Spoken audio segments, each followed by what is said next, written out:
Los dos testigos del fin de los tiempos están a punto de hablar. Imagina encender las noticias un día y ver a dos figuras misteriosas de pie en Jerusalén, realizando milagros, llamando al mundo al arrepentimiento y advirtiendo sobre el juicio que se avecina. No son políticos, no son celebridades ni líderes religiosos que hayamos visto antes, pero aquí está el punto clave. Estos dos hombres tienen poder, no un poder proveniente de gobiernos o riquezas, sino un poder directamente del cielo. De su boca sale fuego, plagas caen a su mandato y, durante 1260 días, el mundo entero los observará con asombro y terror. Pero, ¿quiénes son estos dos testigos? ¿Por qué aparecen en los últimos tiempos? ¿Y qué sucede cuando el mundo finalmente se vuelve contra ellos? Quédate conmigo, porque esta es una de las profecías más intensas y misteriosas de la Biblia. La historia de los dos testigos proviene directamente del capítulo 11 del libro de Apocalipsis. Veamos lo que dice. Y concederé autoridad a mis dos testigos, y ellos profetizarán durante 1260 días, vestidos de cilicio. Estos testigos son los dos olivos y los dos candelabros que están en pie delante del Señor de la tierra. Y si alguien quiere hacerles daño, de su boca sale fuego y consume a sus enemigos. Así debe morir cualquiera que intente dañarlos. Apocalipsis 11:3-5. Lo que estás a punto de escuchar podría ser lo más impactante que hayas oído. La profecía en la Biblia. Y a medida que profundizamos, el misterio de los dos testigos solo se vuelve más intenso. Al comienzo de la era de la Iglesia, Juan en Patmos es el profeta, pero al final habrá dos testigos que profetizarán en la ciudad de Jerusalén. La impresionante aparición de estos dos trae consigo un sentido de desastre inminente. Ellos predicarán en Jerusalén, pero ¿y si la propia Jerusalén se ha vuelto demasiado corrupta para escucharlos? Entre la sexta y la séptima trompeta, la atención se centra en los canales humanos a través de los cuales se comunican las revelaciones divinas. Es aquí donde se introducen dos personajes fascinantes del Apocalipsis, los dos testigos. La naturaleza de su ministerio es profética, como lo demuestra el hecho de que profetizarán, predicarán y llamarán al arrepentimiento, lo cual queda reflejado en su vestimenta de cilicio. Además, su ministerio será poderoso y efectivo, como leemos: yo les daré poder. De hecho, los dos testigos servirán con tal autoridad que podrán proclamar su mensaje durante más de 1000 días, a pesar de la resistencia del mundo. Y si alguien intenta hacerles daño, de su boca saldrá fuego y consumirá a sus enemigos. Pero esto es solo el comienzo. Espera a ver de lo que más son capaces. Podría su misión ser uno de los momentos más dramáticos de toda la Biblia. El fuego que sale de sus bocas no parece solo un acto de autodefensa, sino un claro juicio divino. Desde el principio, este es un signo del poder de Dios, pues a lo largo de la Biblia, el fuego representa el juicio y la presencia de Dios. Piensa en el monte Sinaí, donde Dios se manifestó a Moisés en un fuego ardiente, o en los profetas de Baal, humillados por Elías cuando el fuego del cielo consumió su ofrenda. El poder de fuego de los dos testigos es un mensaje directo. Dios es real y no puede ser ignorado. El fuego que sale de sus bocas es una advertencia para el mundo, pero mesmo con ese poder, será suficiente para protegerlos de la creciente ira del anticristo, porque lo que viene a continuación los llevará al límite absoluto. En ese tiempo, el anticristo gobernará el mundo, engañando a las naciones para que lo adoren. Y recuerda, aún no hemos llegado a su enfrentamiento final con él. Pero antes de eso, es crucial entender por qué su mensaje es tan peligroso. Los testigos son una advertencia final, llamando a la humanidad al arrepentimiento antes de que sea demasiado tarde. Sin embargo, quienes intentan silenciarlos enfrentan un juicio inmediato. Este milagro del fuego es solo un adelanto de lo que está por venir. La Biblia nos dice que el fuego jugará un papel clave en el juicio final. Por la misma palabra, los cielos y la tierra actuales están reservados para el fuego, guardados para el día del juicio y la destrucción de los impíos. Podría ser que el fuego de los testigos sea solo un anticipo del fuego real que vendrá cuando Dios juzgue al mundo. Dios ha dado a estos dos testigos una protección especial, similar a la de Elías. Son intocables, hasta que dejan de serlo. ¿Quién será el primero en intentar detenerlos? Y cuando ese momento llegue, el mundo entero será testigo de una traición impactante. En el griego antiguo, todos los sustantivos usados para referirse a los dos testigos en este pasaje están en masculino, lo que indica que son dos hombres. Los dos testigos en el libro de Apocalipsis tendrán poderes milagrosos para respaldar su mensaje, y nadie podrá detenerlos en su misión. Ahora tienen poder, pero ¿qué sucederá cuando sus enemigos finalmente encuentren una forma de acabar con ellos? Apocalipsis 11:6 nos dice que estos dos testigos recibirán de Dios la capacidad de cerrar el cielo para que no llueva durante los días de su profecía, en relación con el juicio y la salvación. También tendrán poder sobre las aguas, mares y ríos, para convertirlas en sangre y para golpear la tierra con toda clase de plagas cuantas veces deseen. Pero si estos dos hombres son tan asombrosos, ¿por qué el mundo entero celebrará su muerte? Los dos testigos poseerán un poder extraordinario, pero serán asesinados cuando su misión haya sido completada. Y lo que sucede después es algo que nadie, especialmente sus enemigos, verá venir. El mundo perverso se regocijará, dejando los cuerpos de estos profetas caídos en las calles. Pero su celebración será interrumpida de la manera más aterradora imaginable. Apocalipsis 11 nos dice: cuando hayan terminado su testimonio y dado su evidencia, la bestia que sube del abismo librará guerra contra ellos, los vencerá y los matará, y sus cuerpos muertos quedarán expuestos en la calle principal de la gran ciudad, Jerusalén, que en un sentido espiritual es llamada simbólicamente Sodoma y Egipto, el mismo lugar donde también fue crucificado su Señor. Gente de todos los pueblos, tribus, lenguas y naciones contemplará sus cadáveres durante 3 días y medio y no permitirá que sean sepultados. Los incrédulos que habitan la tierra se alegrarán y celebrarán su muerte, regocijándose y enviándose regalos unos a otros, como si fuera una festividad, porque estos dos profetas atormentaron y perturbaron a los habitantes del mundo con su mensaje.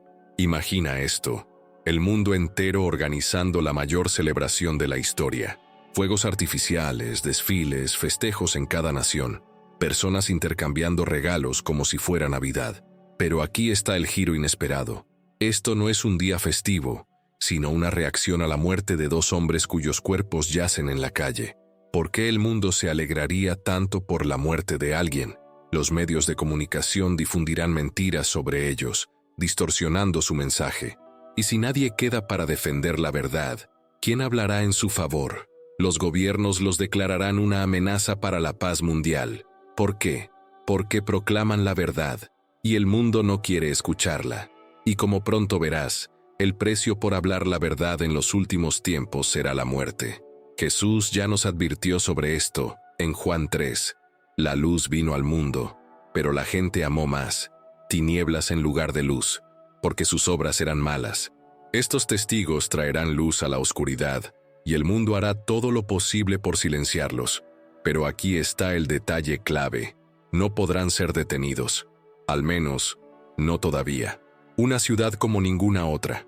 Una ciudad tan perversa y rebelde que la Biblia la compara tanto con Sodoma como con Egipto. Sodoma. Solo escuchar ese nombre ya provoca escalofríos.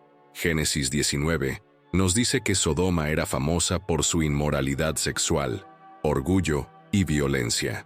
Cuando Dios envió 2 ángeles para investigar su maldad, los hombres de la ciudad intentaron atacarlos. Su pecado era tan grande que Dios destruyó Sodoma con fuego y azufre. Ahora viene la gran pregunta: ¿por qué Apocalipsis compara esta ciudad futura, muy probablemente Jerusalén, con Sodoma? La respuesta es inquietante. Significa que para el tiempo del fin, esta ciudad se habrá corrompido espiritualmente, llena de inmoralidad, impiedad y rebelión contra Dios. Piensa en la sociedad actual. Lo que antes era impensable, ahora es celebrado. Podría ser que, en los últimos días, Jerusalén, o quizás el mundo entero, llegue a ser tan malvado como Sodoma. Y la Biblia no solo la llama Sodoma, sino también Egipto. En las Escrituras, Egipto representa algo diferente: esclavitud, opresión y rebelión contra Dios.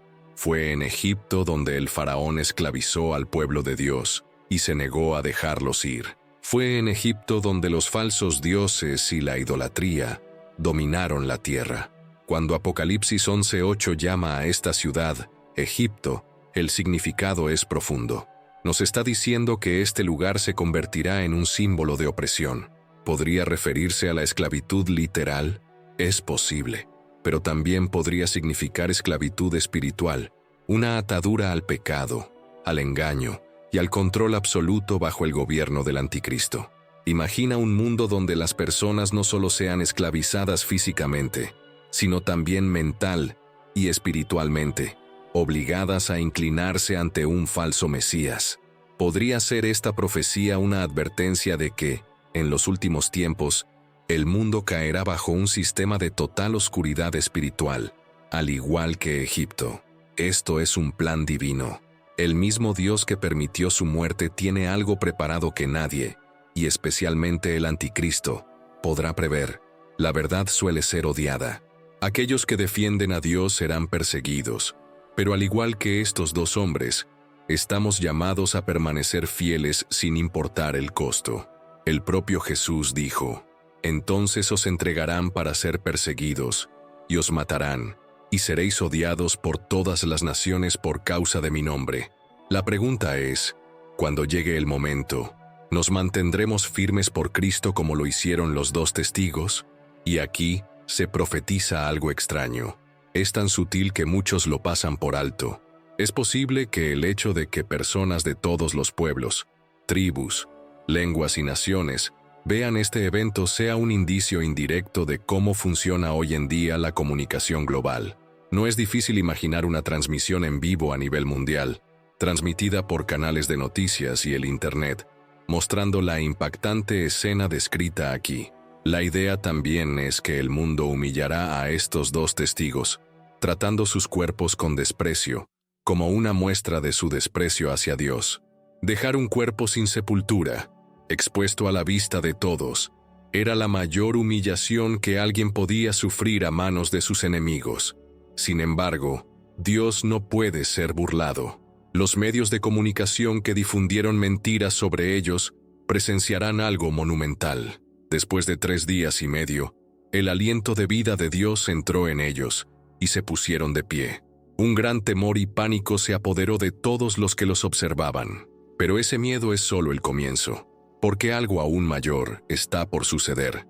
Los dos testigos escucharon una poderosa voz desde el cielo que les decía: «Subid acá». Entonces ascendieron al cielo en una nube, mientras sus enemigos los miraban. Cuando estos dos sean resucitados ante los ojos de todos, la alegría de sus enemigos se convertirá en terror. Su ascensión será desencadenada por esa gran voz celestial que los llama. Esto no es ficción. Esto no es una película. Esto es profecía. La resurrección de los dos testigos, predicha en el libro de Apocalipsis, será uno de los eventos más aterradores e impresionantes de la historia humana. El mundo, que pasó días celebrando sus muertes, quedará paralizado por el miedo. Algunos gritarán, otros caerán al suelo en estado de shock. Las cámaras que transmiten el evento temblarán mientras los reporteros intentan comprender lo que está ocurriendo.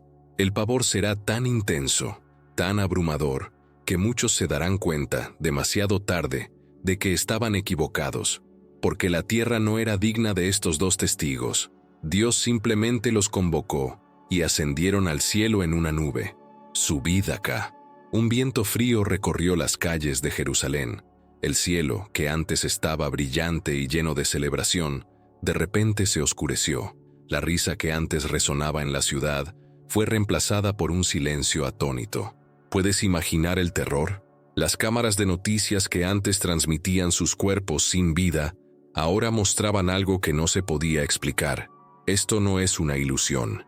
Esto no es un truco. Esto es el poder del Dios viviente. Es impresionante imaginarlo. Un presentador de noticias, visiblemente conmocionado, tartamudea mientras habla. En una transmisión en vivo se ve a los testigos de pie, con los ojos llenos de algo que el mundo no puede entender. Propósito divino. El mundo no sabe qué decir. El anticristo, que pensaba que había ganado, guarda silencio. Sus seguidores, antes llenos de orgullo, ahora sienten los primeros temores. Este es el acto final. Una voz desde el cielo les ordena, y sin dudarlo, obedecen. Esto no es solo una fuga, es una declaración divina. Estos dos hombres defendieron a Dios cuando nadie más lo hizo. Enfrentaron el odio del mundo, la ira del anticristo y las fuerzas del infierno mismo, pero ahora están siendo llamados a casa. Puedes imaginar cómo reaccionó el mundo. Algunos intentaron detenerlos, otros cayeron de rodillas temblando. Pero la vida de estos dos testigos debería recordarte a alguien, al hombre más grande que jamás haya existido, la persona que era Dios. Esta persona es Jesucristo. Los dos testigos predicarán durante 1260 días, aproximadamente 3 años y medio. Ese número debería sonar familiar porque el ministerio público de Jesús también duró alrededor de 3 años y medio. Y al igual que Jesús, estos dos testigos realizarán milagros como señal del poder de Dios. ¿Te suena familiar? Debería, porque Jesús también realizó señales milagrosas. Pero mientras que los milagros de Jesús mostraban la misericordia de Dios, los milagros de los testigos demostrarán el juicio de Dios. Predicarán con valentía, expondrán mentiras y, al igual que Jesús, serán odiados por ello. Jesús incluso dijo: si el mundo los odia, recuerden que a mí me odió primero.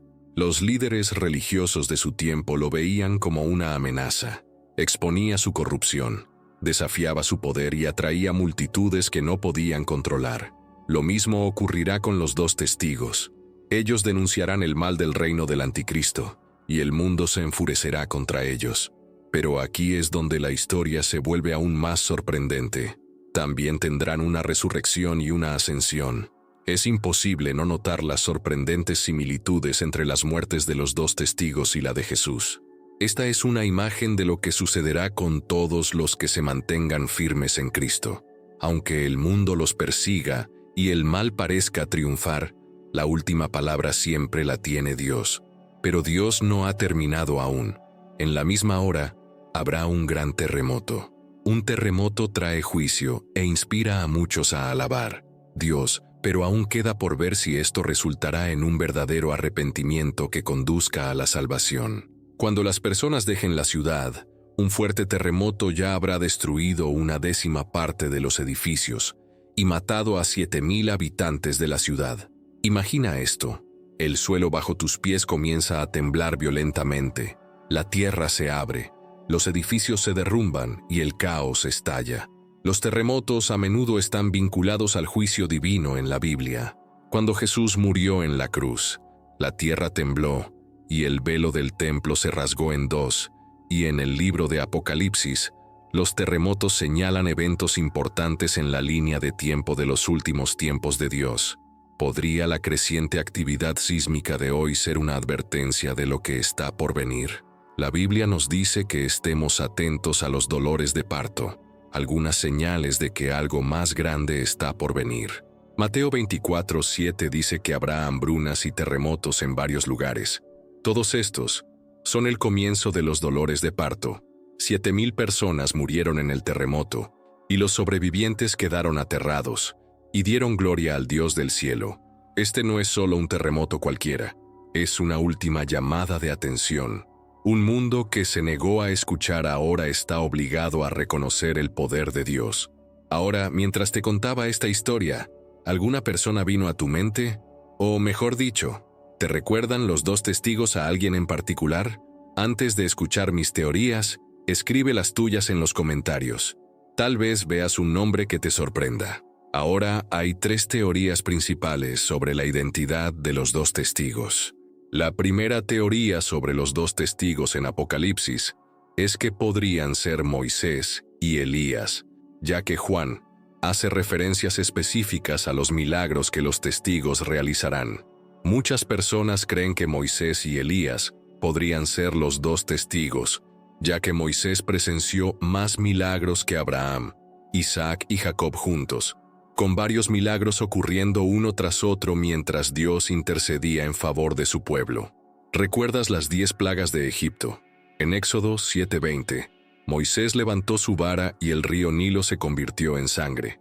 Siguieron plagas de ranas, langostas y oscuridad, llevando a un imperio a sus rodillas. Ahora compara esto con Apocalipsis 11:6.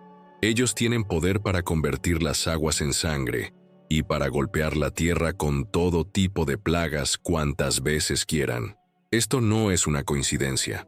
Los dos testigos traerán plagas al igual que Moisés lo hizo en Egipto, y al igual que el faraón resistió a Moisés, el mundo resistirá a estos dos mensajeros, pero al final, el poder de Dios siempre prevalecerá. Los testigos tendrán el poder de convertir el agua en sangre, replicando uno de los milagros más famosos de Moisés. Luego está Elías. Este profeta no solo fue un mensajero, sino una fuerza de la naturaleza. En 1 Reyes 17, Elías declaró que no llovería en Israel durante 3 años y medio. ¿Te suena familiar? Es la misma habilidad que se le da a los dos testigos. Luego, en 1 Reyes 18, Elías se enfrentó a 450 profetas de Baal en un duelo histórico. Elías llamó fuego del cielo para demostrar que Yahvé era el único Dios verdadero. Ahora, mira nuevamente Apocalipsis 11.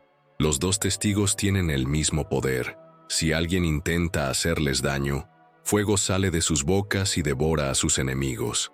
Imagina eso, 2 figuras caminando por las calles de Jerusalén, enfrentándose a los líderes más poderosos de la tierra, invocando fuego sobre aquellos que intentan silenciarlos. Eso no es solo bíblico, es cinematográfico. Pero, ¿por qué los dos testigos tienen los mismos milagros que Elías y Moisés? Podría ser porque estos dos profetas realmente aparecieron en los tiempos finales, en la transfiguración de Jesús, en Mateo 17:3. Junto a él, aparecieron Moisés y Elías. No eran solo figuras del pasado, estaban allí, vivos, conversando con Jesús sobre su misión futura. Algunos creen que esto es prueba de que Moisés y Elías son los dos testigos que regresan para terminar su obra. Pero aquí es donde las teorías se vuelven aún más intensas. Algunas personas también teorizan que los dos testigos son Enoc y Elías, debido a los eventos extraordinarios que rodean sus muertes. Enoc y Elías a menudo son considerados candidatos potenciales para el rol de los dos testigos. Según lo que entendemos, Dios solo ha llevado a 2 personas directamente al cielo sin que primero hayan tenido que pasar por la muerte. El pasaje en Hebreos 9:27, que dice que está destinado para todos los hombres morir una sola vez, es citado por quienes apoyan esta teoría. Desde esta perspectiva, parecería que el hecho de que Enoc y Elías aún no hayan muerto los califica para el papel de los dos testigos, quienes serán muertos una vez que hayan completado sus respectivas tareas, dado que ni Enoc ni Elías murieron una muerte natural, sino que fueron llevados al cielo, y Hebreos 9:27 afirma que está establecido para los hombres morir una sola vez. Algunas personas creen que los dos testigos deben ser Enoc y Elías. Razonan que, como está destinado a los hombres morir una vez, Enoc y Elías deben regresar a la tierra para morir allí. Esta interpretación de Hebreos 9:27 es incorrecta, ya que el versículo expone un principio, no una ley absoluta e inmutable. Por ejemplo, Lázaro y otros fueron resucitados de entre los muertos, y aparentemente murieron 2 veces, pero esto no refuta Hebreos 9:27. Este versículo establece un principio, y existen algunas excepciones notables que, en última instancia, sirven para probar el principio en lugar de negarlo. Puede haber buenas razones para considerar a Enoc y Elías como los dos testigos, pero el principio de Hebreos 9:27 no es una de ellas. Además, tanto Enoc como Elías fueron profetas que proclamaron el juicio de Dios. Enoc vivió antes del diluvio, una época de gran maldad y corrupción, y fue el primero en profetizar sobre el juicio venidero de Dios. De hecho, Judas 1 nos dice exactamente lo que Enoc predicó. He aquí, el Señor viene con 10,000 de sus santos para ejecutar juicio sobre todos y reprender a todos. Los impíos y todos sus actos de impiedad. ¿No suena exactamente como lo que los 2 testigos harán? Ellos se presentarán en un mundo lleno de pecado y rebelión, llamando a las personas al arrepentimiento antes de que caiga el juicio. Ahora, hay una última teoría que puede sorprenderte. Debido a la falta de detalles en Apocalipsis 11, 2 individuos no identificados son considerados como candidatos para los roles de los 2 testigos. La Escritura no proporciona una lista de nombres para los 2 testigos, y no se menciona a ninguna persona famosa en relación con su aparición. Es completamente posible para Dios elegir a 2 creyentes, considerados comunes, y empoderarlos para realizar las mismas señales y maravillas que Moisés y Elías hicieron. No hay nada en Apocalipsis 11 que nos obligue a asumir una identidad famosa para los 2 testigos. Hay un capítulo intrigante en Zacarías 4 que nos ofrece un modelo para los 2 testigos mencionados en Apocalipsis. En una visión que Zacarías recibe, ve un candelabro completamente de oro, con un tazón de aceite de oliva en la parte superior. A cada lado del candelabro hay un olivo, de los cuales el aceite gotea hacia el tazón, manteniendo un suministro constante. Así, el candelabro nunca necesita ser atendido por una persona para que su luz siga ardiendo.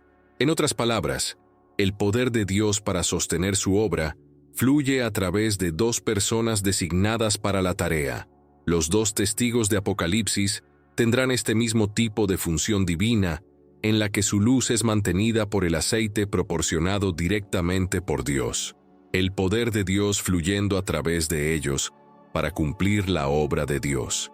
Entonces, ¿quiénes son los 2 testigos de Apocalipsis? La Biblia guarda silencio sobre este tema. Las 3 interpretaciones anteriores son válidas y plausibles para los cristianos, y los cristianos no deberían ser dogmáticos sobre la identidad de los 2 testigos. No sabemos quiénes son estos 2 testigos, y todos los intentos de identificarlos son meras conjeturas. Debemos esperar y ver quiénes son, pero lo que hacen y lo que les suceda son aspectos importantes. Después de la resurrección de los testigos, los juicios finales de Dios serán desatados. El anticristo intensificará su reinado de terror. La batalla final, la batalla de Armagedón, se pondrá en marcha, y desde ese momento el mundo nunca volverá a ser el mismo. Esto no solo se refiere al pasado. Lo que estamos a punto de ver tiene todo que ver con el regreso de Jesús mismo. Pero aquí está el detalle. No importa cuán poderoso parezca el anticristo, su tiempo se está agotando. El novio llega. Pero ¿qué espectáculo será este? Este es un lado de Jesús que nadie ha visto antes. Es complejo, y ahora lo estamos viendo de una manera completamente nueva. Una cosa es clara, mientras que Jesús no fue un guerrero durante su primera visita a la tierra, lo será cuando regrese. No se puede poner a Jesús en una caja ni etiquetarlo como una sola cosa. Él es un guerrero cuando debe serlo. El Hijo de Dios va a la guerra.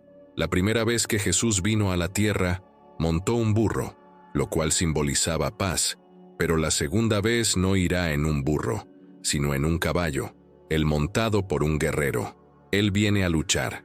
La diferencia entre sus 2 venidas es esta. La primera vez vino para salvar y sanar. La segunda vez viene para juzgar y luchar. Veamos esta imagen de él. Primero, mira el caballo. Es un caballo de guerra. Un corcel, no un burro.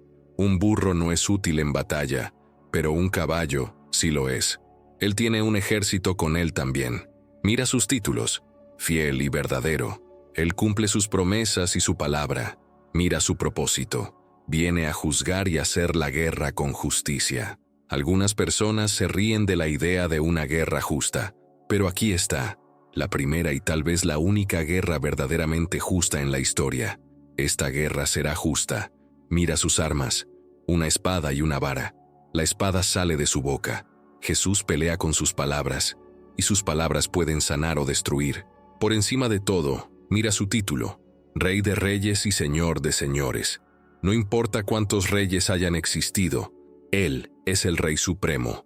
Aquí hay una parte impactante donde un ángel llama a las aves diciendo: vengan, reúnanse para la gran cena de Dios, para que coman la carne de los reyes, generales y hombres poderosos, de los caballos y sus jinetes, y la carne de toda persona, libre y esclava, pequeña y grande.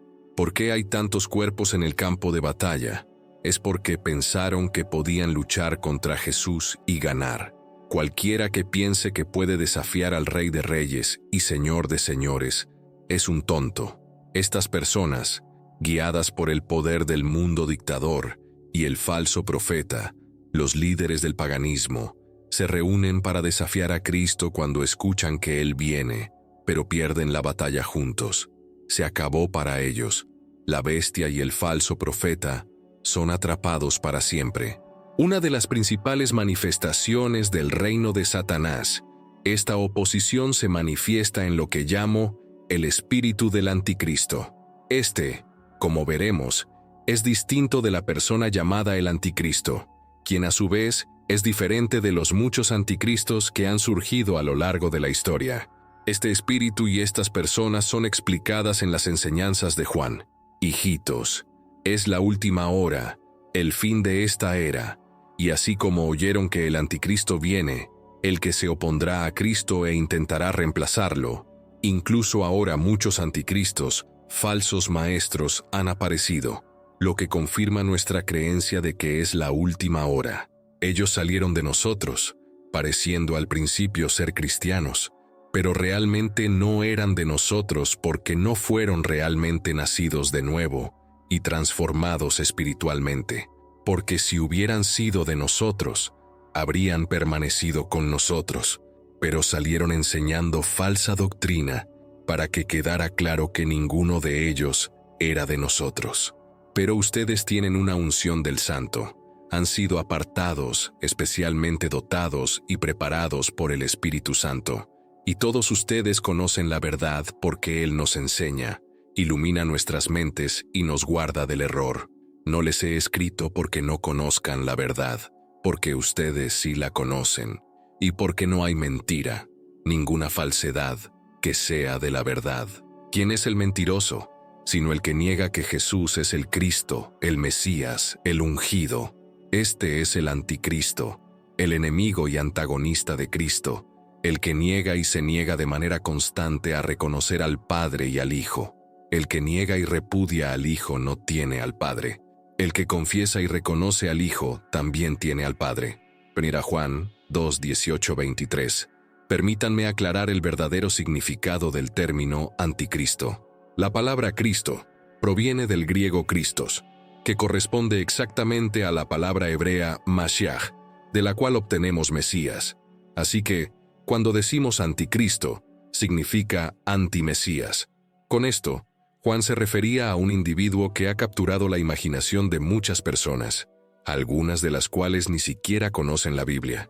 Sin embargo, muchos deben conocer más acerca de este individuo conocido como el anticristo. Mientras que Jesús era conocido por su belleza y carisma, la personalidad y el carácter del anticristo serán desagradables y poco atractivos. Jesús siempre hablaba la verdad, mientras que el anticristo solo pronunciará falsedades.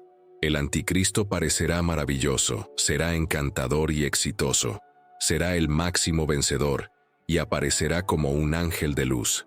En este sentido, el anticristo será un Mesías satánico, en lugar del verdadero Mesías, Jesucristo. En 1 Juan 2:18, el autor menciona tanto anticristo y muchos anticristos. Según el texto, hay un espíritu asociado con el anticristo, y este espíritu finalmente llevará a la aparición del anticristo, quien liderará a la humanidad en una rebelión contra Dios durante los tiempos finales.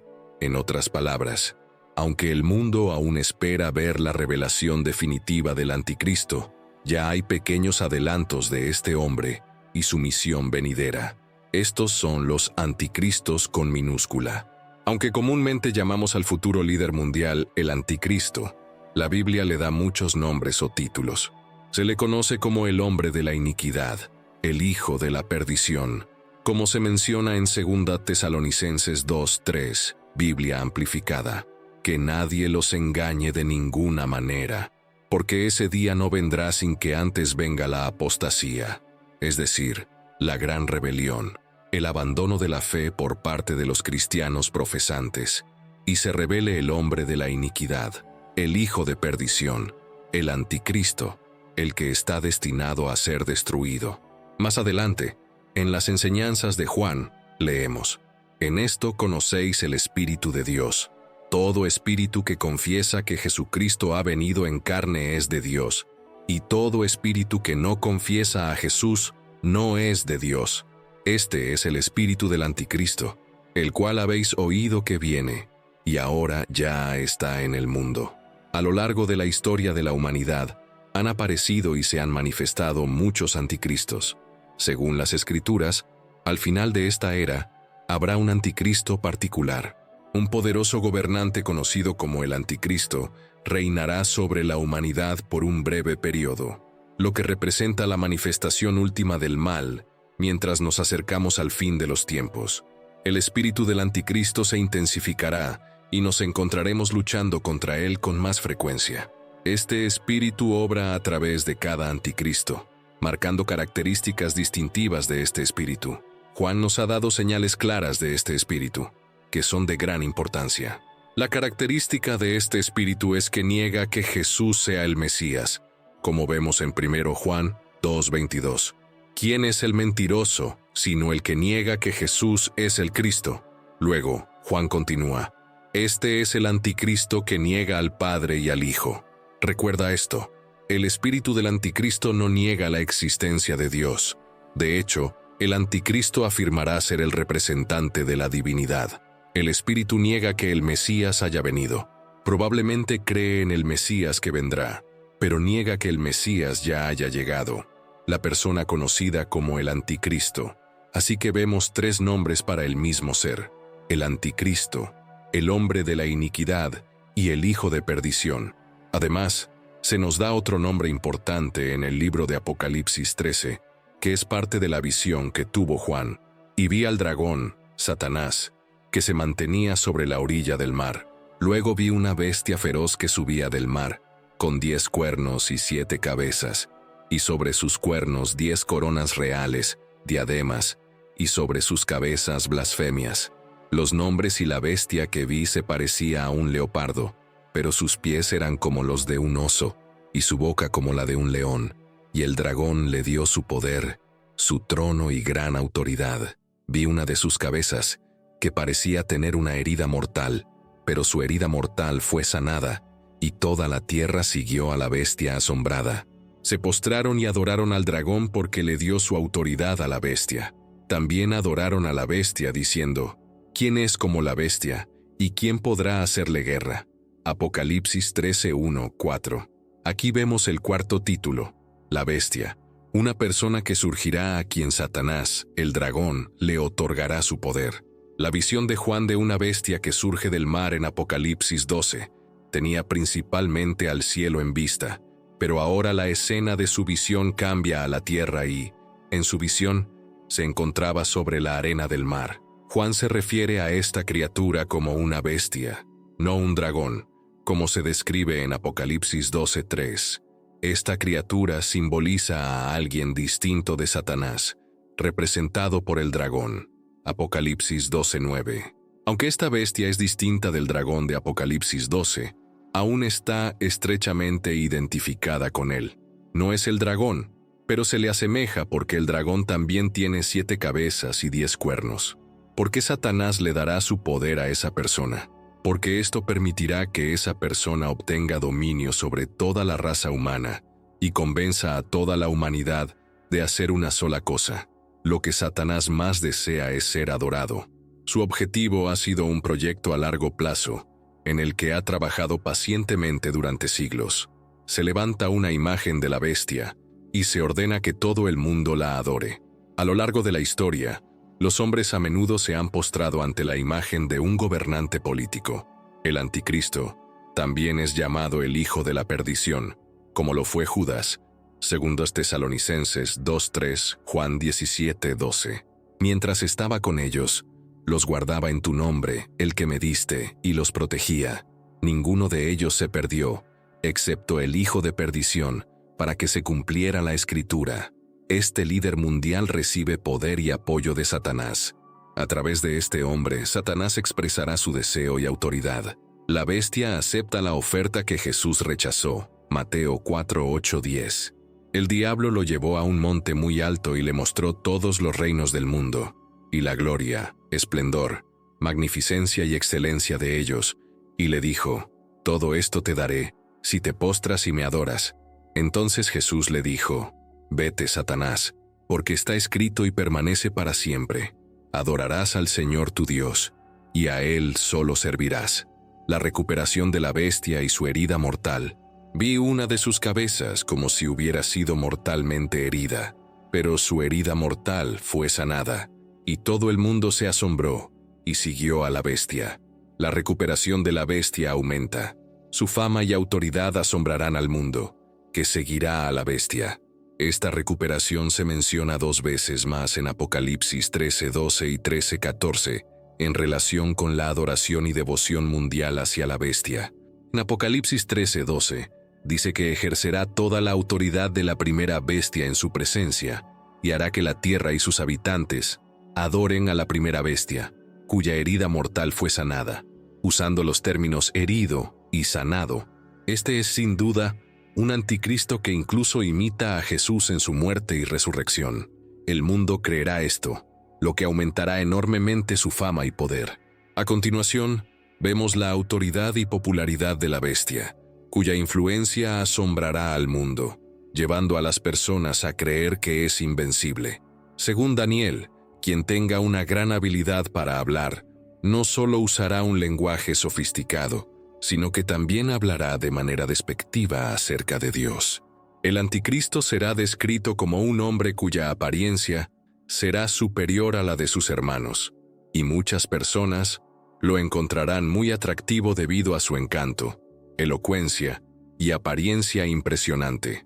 El anticristo pasará de ser un líder regional a un líder mundial, un tirano global despiadado y finalmente un dios.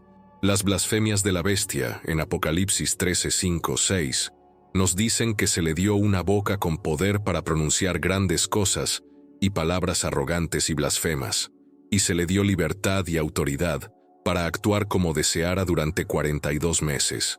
Es decir, 3 años y medio, y abrió su boca para hablar blasfemias, abuso del lenguaje, calumnias contra Dios, blasfemando su nombre, su tabernáculo, y aquellos que viven en el cielo.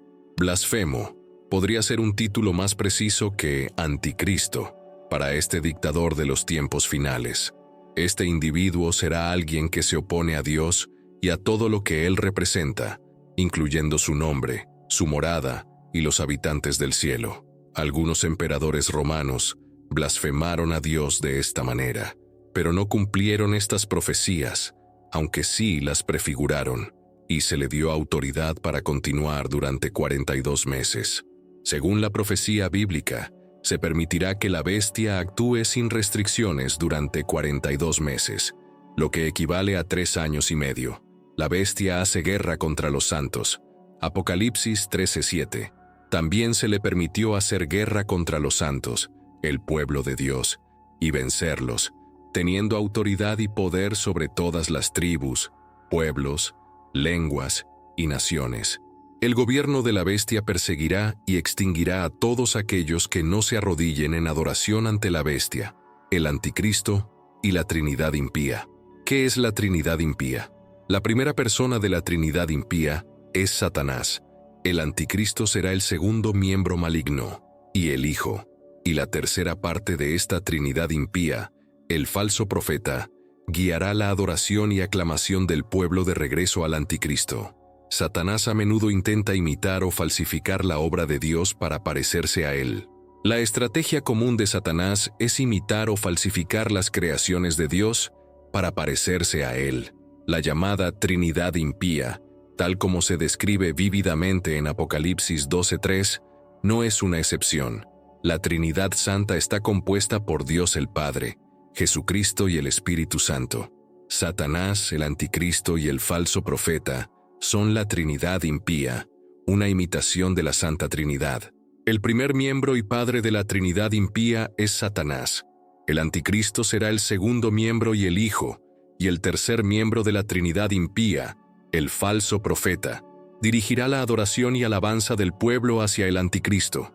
La Trinidad Santa encarna la verdad infinita, el amor y la bondad. Sin embargo, la Trinidad impía exhibe las características opuestas de engaño, odio y maldad pura. El mundo estará completamente cautivado por el Anticristo. Después de este asombroso evento, adorarán tanto a Satanás como al Anticristo. El Anticristo no estará solo. El falso profeta será el último miembro de la Trinidad impía, como se describe en Apocalipsis 13, 11, 18. Apocalipsis 13, 11, 18. Biblia amplificada. Entonces vi otra bestia que subía de la tierra. Tenía 2 cuernos como un cordero y hablaba como un dragón. Ejercía toda la autoridad de la primera bestia en su presencia, y cuando los dos estaban juntos, hacía que la tierra y los que la habitan adoraran a la primera bestia, cuya herida mortal fue sanada.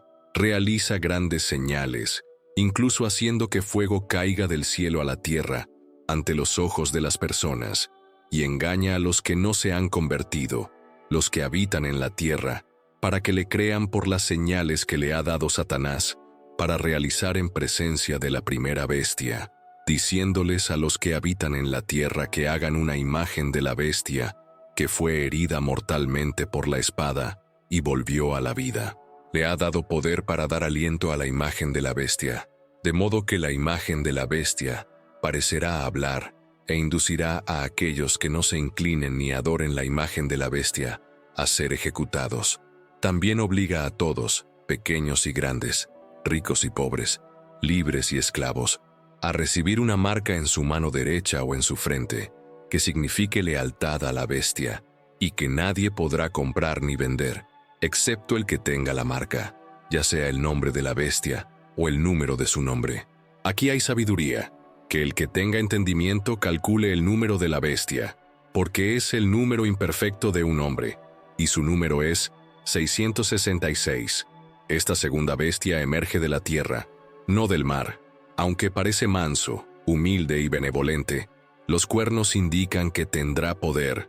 Jesús advierte expresamente a sus seguidores que tengan cuidado con los falsos profetas que pueden parecer inocentes, pero pueden causar un gran daño, como se dice en Mateo 7:15.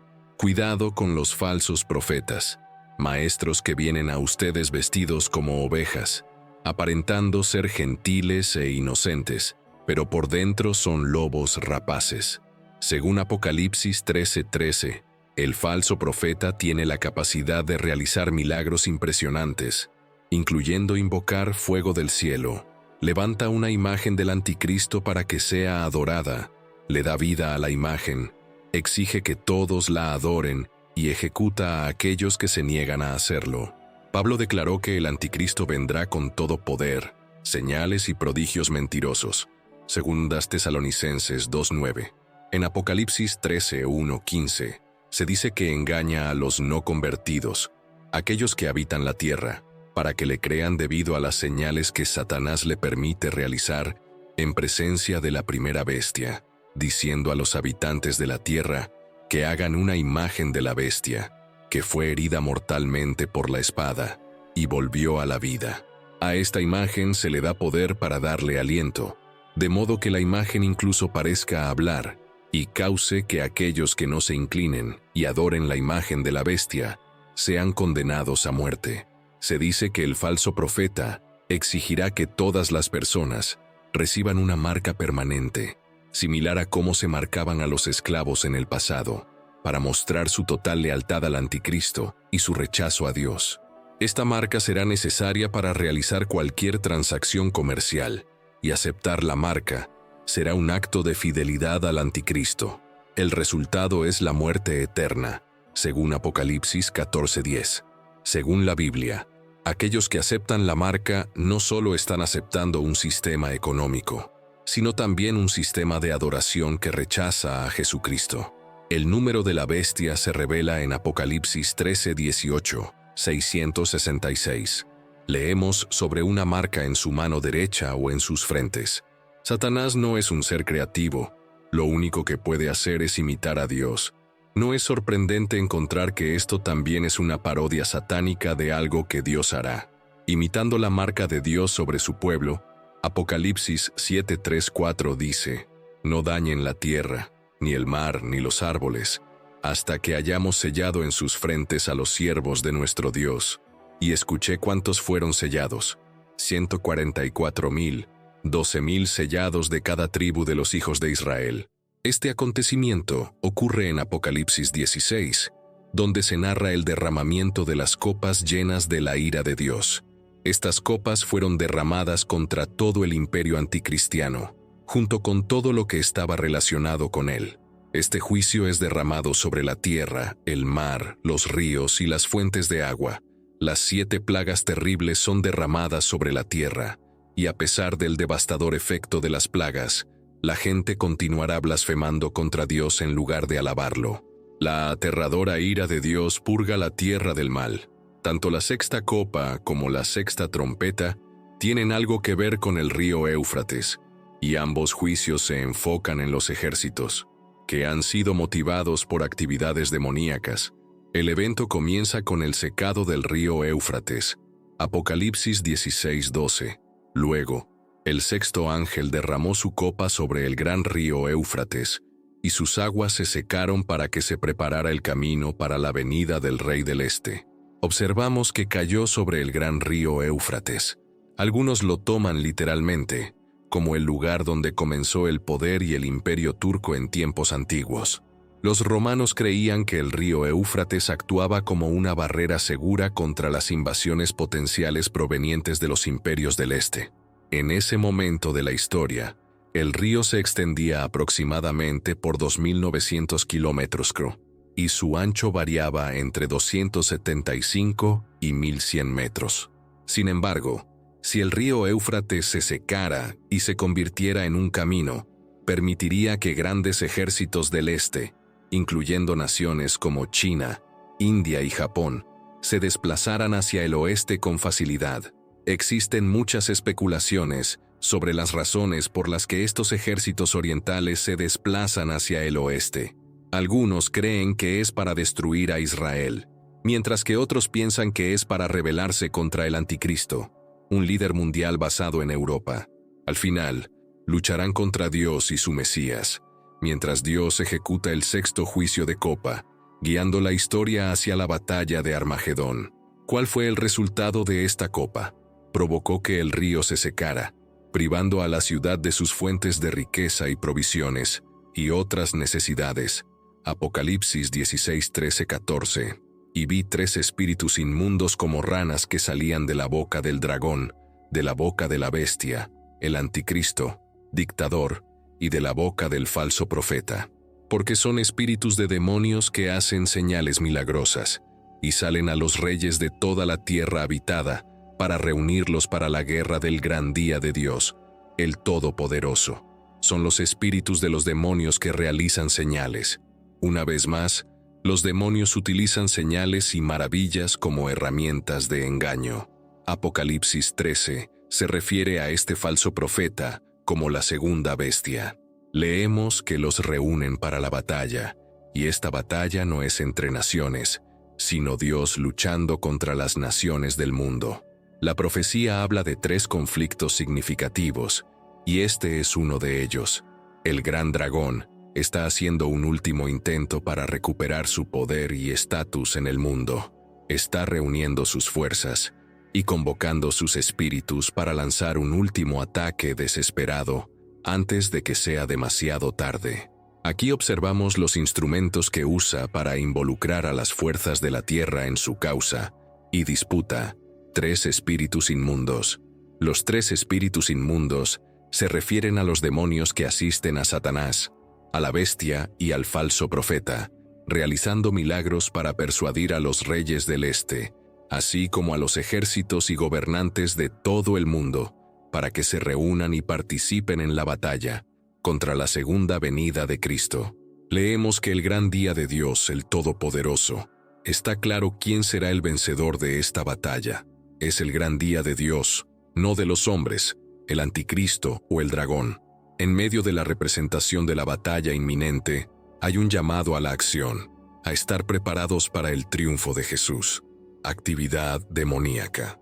Varias actividades en la Biblia pueden involucrar demonios. A veces causan enfermedades. También tientan a las personas hacia prácticas inmorales. Originan y propagan doctrinas falsas. 1 Timoteo 4:1.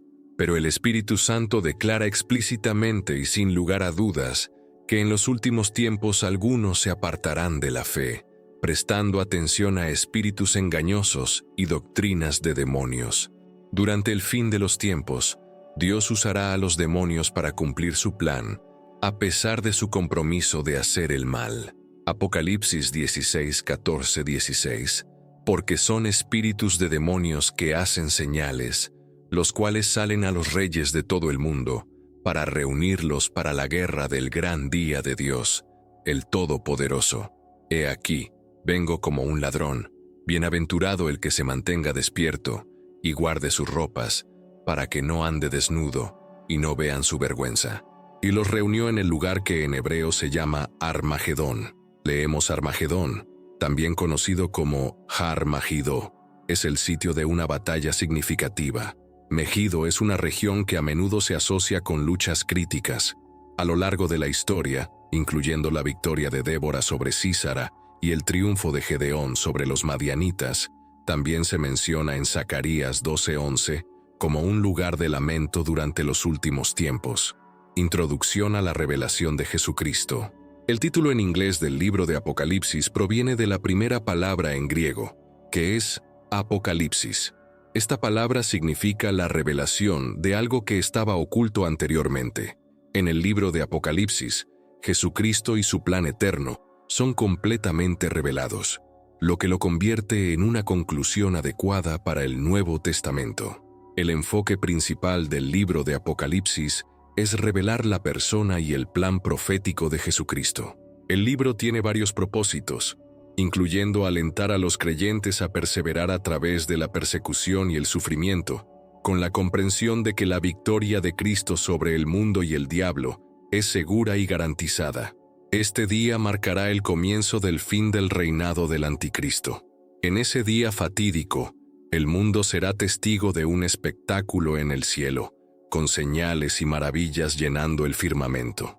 El cielo parecerá abrirse, y la luz atravesará la oscuridad, como se describe en Mateo 24:27, porque como el relámpago que sale del este y se muestra hasta el oeste, así será la venida del Hijo del Hombre. Al final, el Anticristo vendrá a enfrentar a Jesús en batalla. Salmo 2, Nueva Versión Internacional. ¿Por qué se amotinan las naciones y los pueblos traman en vano? Los reyes de la tierra se rebelan, y los gobernantes conspiran juntos contra el Señor y contra su ungido. Los gobernantes conspiran juntos contra el Señor y contra su ungido, diciendo: rompamos sus ataduras y echemos de nosotros sus cuerdas. El que mora en los cielos se ríe, el Señor se burla de ellos. Luego les hablará en su ira, y los aterrará con su furia, diciendo: pero en cuanto a mí, he establecido a mi rey sobre Sión, mi monte santo. Proclamaré el decreto del Señor. Él me dijo: tú eres mi hijo. Hoy te he engendrado. Pídeme y te daré las naciones como herencia, y los confines de la tierra como posesión. Las quebrantarás con vara de hierro, las desmenuzarás como vasijas de barro. Ahora pues, oh reyes, sed sabios. Dejad que os lo enseñen, jueces de la tierra. Servid al Señor con temor y alegraos con temblor. Honrad al Hijo, no sea que se enoje, y perezcáis en el camino, porque su ira puede arder de repente. Bienaventurados todos los que en él se refugian. Después del encuentro entre Jesús y el Anticristo, la Biblia enseña que el reinado del Anticristo llegará a su fin con la venida de Jesucristo.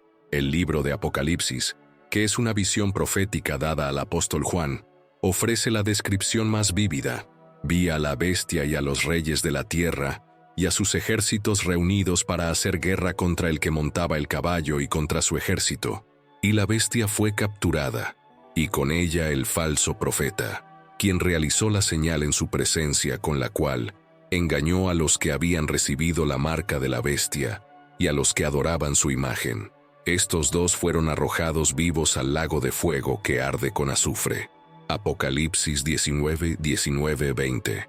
Aquí, la bestia se refiere al anticristo, y el que estaba montado en el caballo se refiere a Jesucristo regresando en gloria. El falso profeta es otra figura de los últimos tiempos que asiste al anticristo.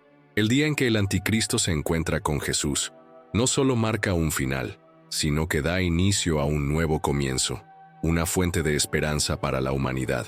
Las cadenas del engaño fueron rotas, y el camino hacia la redención se hizo claro, porque en medio de la oscuridad, la luz de la verdad de Dios siempre prevalece. Con la derrota del anticristo, la esperanza y la redención comenzaron a amanecer sobre el mundo. Ese día es un testimonio del poder perdurable de la fe y el triunfo. ¿Qué sucede después de ese día? El milenio. Después de la derrota del anticristo, Jesús establecerá un reino en la tierra, conocido como el reino milenario, porque durará 1000 años. Durante este tiempo, Jesús reinará con justicia y paz, y vivieron y reinaron con Cristo 1000 años. Apocalipsis 24. Satanás será atado y se le prohibirá actuar durante el milenio. Apocalipsis 20, 1, 3. Luego vi a un ángel que descendía del cielo con la llave del abismo, y una gran cadena en su mano, y él prendió a el dragón, la serpiente antigua, que es el diablo y Satanás, y lo ató por 1000 años, lo arrojó al abismo, lo cerró, y lo selló sobre él para que no engañara más a las naciones, hasta que se cumplieran los 1000 años. Después de esto, debe ser liberado por un poco de tiempo. Durante este tiempo también habrá una resurrección para todos los creyentes en Dios. Apocalipsis 24, 6. Entonces vi tronos, y se sentaron sobre ellos, y se les dio el juicio. Y vi las almas de los que habían sido decapitados por su testimonio de Jesús y por la palabra de Dios, y de los que no habían adorado a la bestia, ni a su imagen, y no habían recibido la marca en sus frentes ni en sus manos, y cobraron vida, y reinaron con Cristo 1000 años. El resto de los muertos no volvió a la vida hasta que se cumplieron los 1000 años. Esta es la primera resurrección. Bienaventurado y santo el que tiene parte en la primera resurrección. Sobre estos la segunda muerte no tiene poder, sino que serán sacerdotes de Dios y de Cristo, y reinarán con él 1000 años. Estos creyentes resucitados vivirán con Jesús durante su reinado terrenal de 1000 años, junto con los creyentes que estén vivos en el momento de la venida de Cristo, y aquellos que Cristo traerá con él desde el cielo. Al final del milenio, Satanás será liberado y se llevará a cabo una última batalla, que Cristo ganará rápidamente. Apocalipsis 27, 9. Cuando se cumplan los 1000 años, Satanás será liberado de su prisión y saldrá para engañar a las naciones que están en los 4 rincones de la tierra, Gog y Magog, para reunirlas para la guerra. Su número será como la arena del mar, y se levantarán sobre la amplia llanura de la tierra, y rodearán el campamento de los santos y la ciudad amada. Entonces, descendió fuego del cielo y los devoró. Satanás será luego arrojado al lago de fuego para siempre. En este momento, ocurrirá la segunda resurrección, así como otro juicio. Los incrédulos serán resucitados y juzgados en el juicio del gran trono blanco, y serán destinados al lago de fuego según sus obras.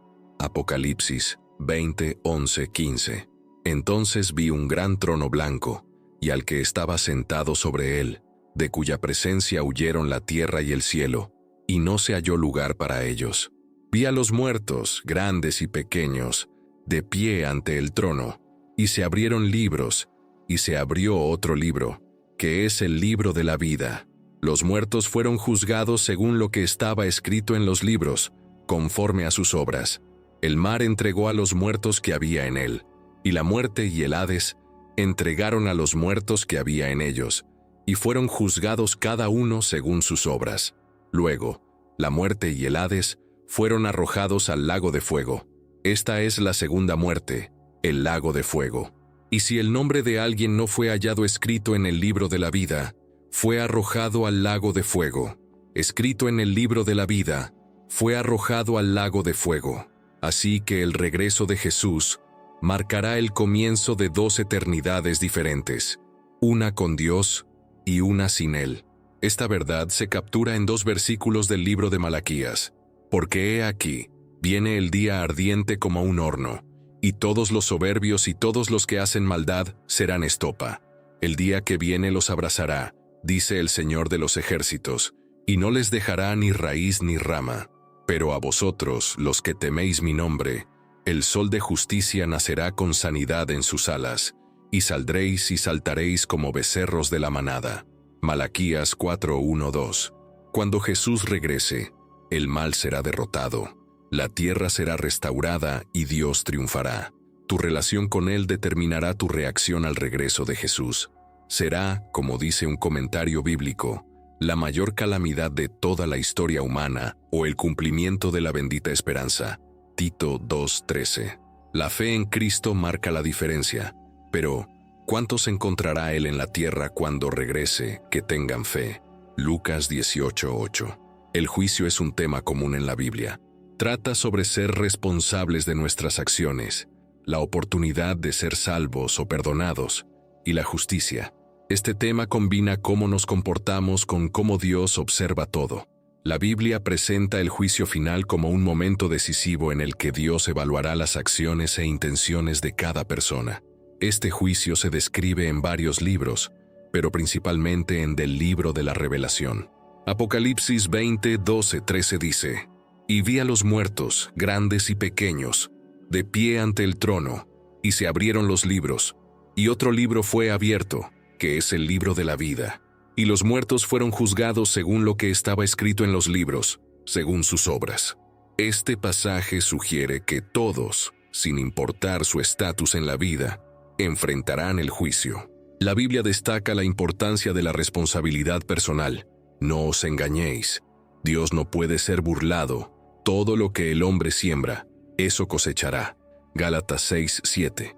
Esto significa que las personas son responsables de lo que hacen y enfrentarán las consecuencias de sus acciones. Nos recuerda que lo que hacemos y decidimos es importante, no solo ahora, sino también cuando se trata de ser juzgados por toda la eternidad.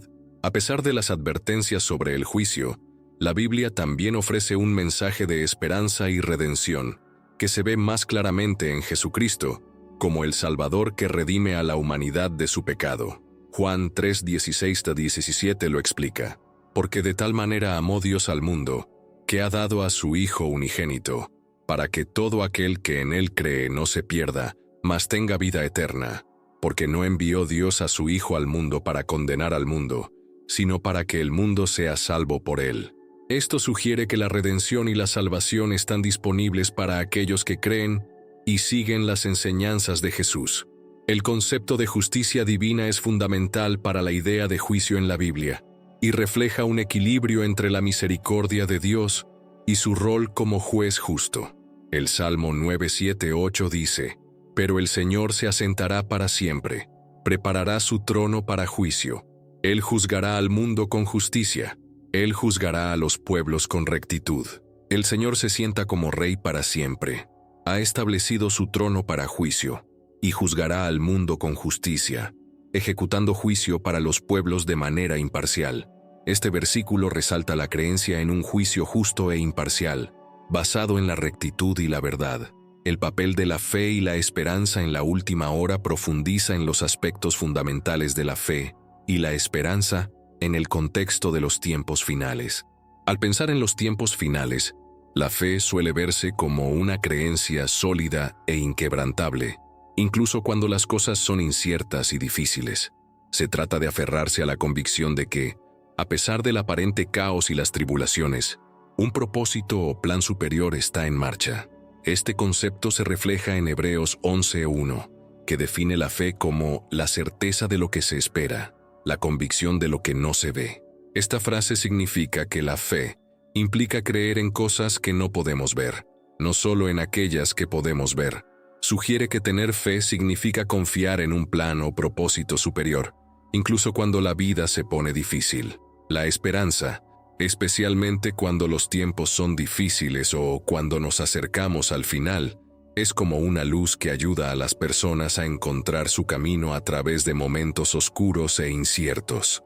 Es una cualidad que hace que las personas piensen positivamente sobre el futuro y las ayuda a ver más allá de los problemas actuales, ya que, en esperanza fuimos salvados, pero la esperanza que se ve no es esperanza, porque ¿quién espera lo que ya ve?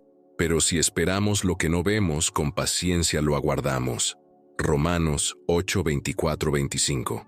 Esta parte significa que la esperanza está estrechamente relacionada con tener fe. Se trata de esperar que algo bueno suceda y esperar pacientemente por ello, incluso si no puedes verlo suceder de inmediato. La preparación espiritual, en el contexto de los tiempos finales, implica nutrir la fe y la esperanza de uno mismo. Esto incluye prácticas espirituales regulares como la oración, la meditación y el estudio de la Biblia para fortalecer la relación con Dios. Estén atentos, porque no saben el día ni la hora. Mateo 25:13. Esto nos recuerda que debemos estar siempre preparados, ya que el momento exacto de los tiempos finales es desconocido. Por lo tanto, la fe y la esperanza juegan papeles importantes en la última hora, ofreciendo resistencia espiritual y una perspectiva que va más allá de las circunstancias inmediatas.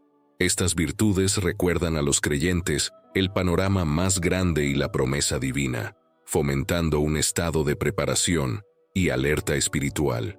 Actúan como anclas, proporcionando estabilidad y fuerza en tiempos de incertidumbre y cambio. El concepto de la última hora está influenciado en gran medida por una parábola contada por Jesús en el Evangelio de Mateo, que tiene un gran peso en el estudio de los tiempos finales. En Mateo 21:16, Jesús cuenta una historia conocida como la parábola de los obreros en la viña.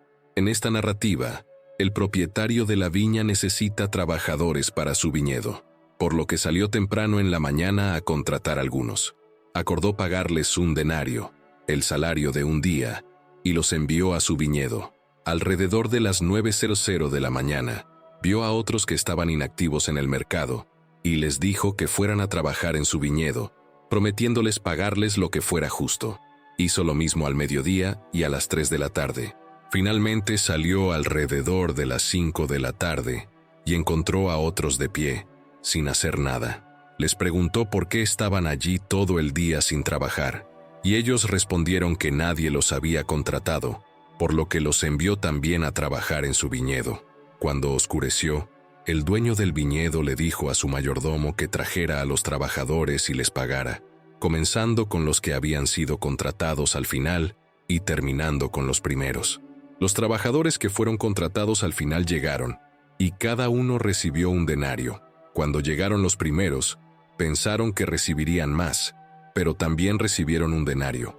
Al recibirlo, comenzaron a quejarse contra el dueño del viñedo, diciendo que ellos habían soportado el peso del trabajo y el calor del día, pero que les pagaron lo mismo que a los que trabajaron solo una hora. El dueño les respondió: «Amigo, no te hago ningún mal. ¿No acordaste conmigo por un denario?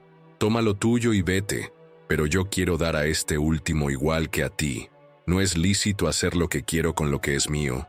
¿O es tu ojo malo porque yo soy generoso?» Mateo 20, 13, 15. Jesús concluye la historia diciendo: «Así que los últimos serán los primeros, y los primeros serán los últimos». Mateo 20, 16. Esta parábola enseña sobre el reino de los cielos, y la gracia de Dios muestran que la generosidad de Dios no se basa en nuestras ideas de justicia o en la cantidad de trabajo que realizamos, sino en su propia gracia y misericordia. La hora 11 cubre temas importantes de la gracia, la salvación, el fin del mundo, y cuán ilimitada es la misericordia de Dios.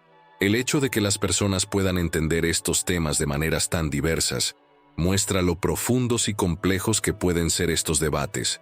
Esto es similar a lo que dice Mateo 24:36 en la Biblia. Nadie sabe cuándo será ese día o esa hora, ni los ángeles en el cielo, ni siquiera el Hijo, sino solo el Padre. ¿Qué sucede después de ese día? Con la derrota del anticristo, la esperanza y la redención comenzaron a surgir en el mundo. El día de su caída fue un testimonio del poder perdurable de la fe y el triunfo. Fue el día en que se cumplió la profecía de Apocalipsis 20:10, cuando el diablo que los engañaba fue arrojado al lago de azufre ardiente, donde la bestia y el falso profeta habían sido arrojados. Los líderes que priorizan su bienestar luchan por la justicia no solo dentro de sus organizaciones, sino también en la sociedad en general. Podemos observar a Jesús impartiendo justicia en la tierra como el líder definitivo, impulsado a garantizar la justicia para todos.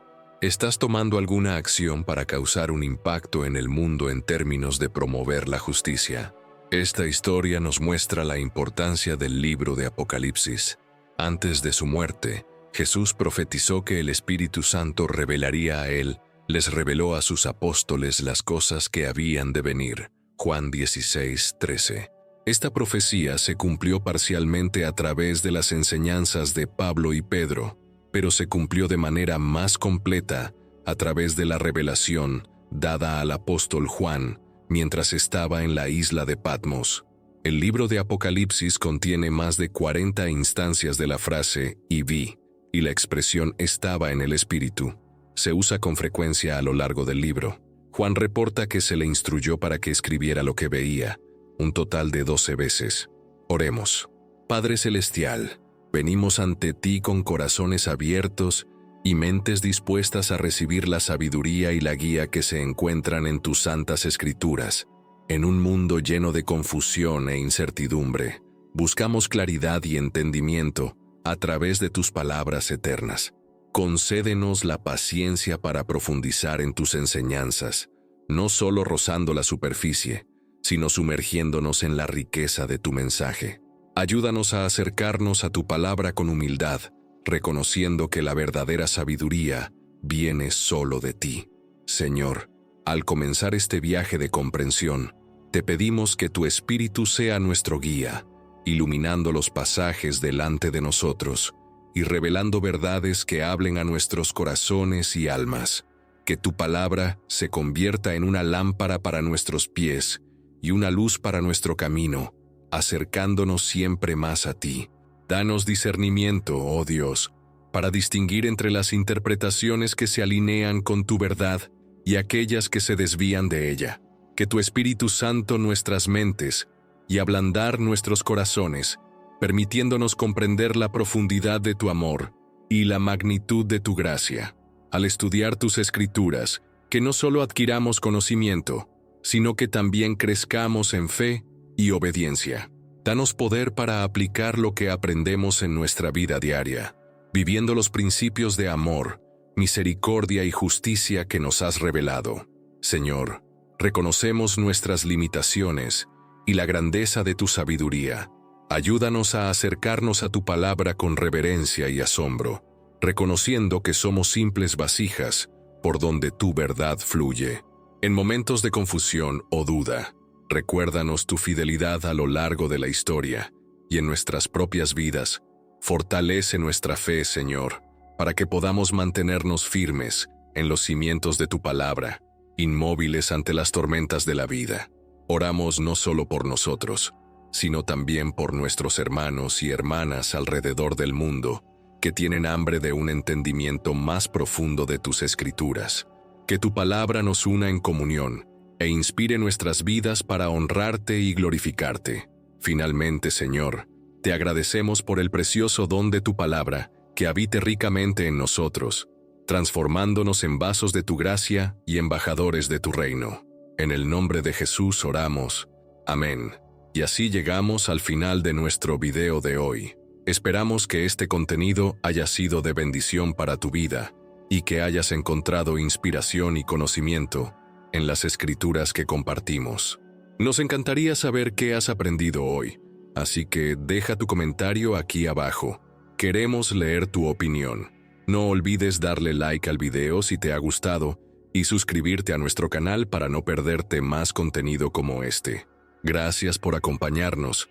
Que Dios te bendiga y te guíe en tu camino. Hasta la próxima.